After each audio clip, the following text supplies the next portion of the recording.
919fm.com. Here's what's happening. Good afternoon. I am Vanessa Thomas with the 4 o'clock news on the streets, 919 FM, and online Facebook and YouTube. In the headlines, Wallerfield Minimart owner fatally shoots 2 bandits during robbery. 2 killed, 1 seriously wounded following Carapo shooting.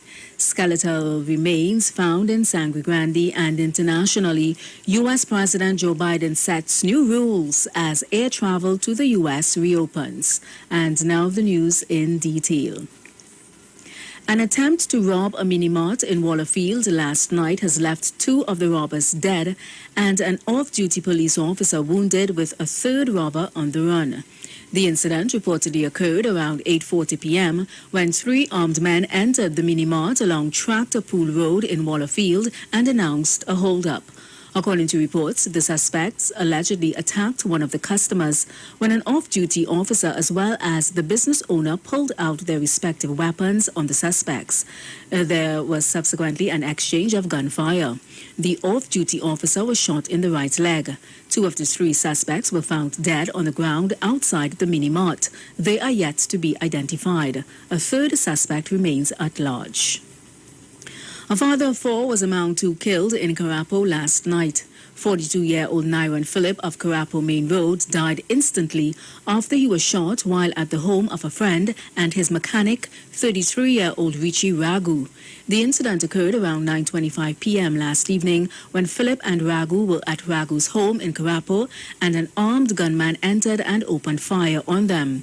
Both Philip and Ragu died at the scene, while a 3rd man, also from Carapo, aged 21, was injured. The 3rd shooting victim was taken to hospital where he remains warded in a critical condition. At the Forensic Science Center in St. James today, relatives of Nyron Philip described him as a family man who was always on the go. They said he lived for his children whose ages range from 17 years to 11 months. Police are trying to identify the skeletal remains which was found in an abandoned plot of land off Two-Way Road, Sangre Grande, on Friday afternoon. The find was made around 5:45 p.m. on Friday by a 44-year-old farmer who was doing routine checks on a parcel of land off Milk Office Road. Upon making the discovery, he immediately notified the police, and officers from the Sangre Grande CID responded. The remains were clad in a dark-colored T-shirt, blue 3/4 jeans, and a pair of gold, white, and black sneakers. A post-mortem will be conducted once the bones have been identified. Finally, on the international scene, the White House has outlined new rules for foreign travelers to the U.S. as flight restrictions lift for the first time since the pandemic began in 2020. The plan to reopen the U.S. border next month to foreign flights includes a requirement that almost all foreign visitors be vaccinated against COVID.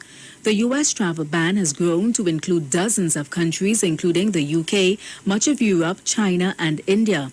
The travel industry has been asking for U.S. President Joe Biden to lift the ban. Originally imposed by Donald Trump, the ban on flights from most foreign countries were extended when Mr. Biden took power in January 2021.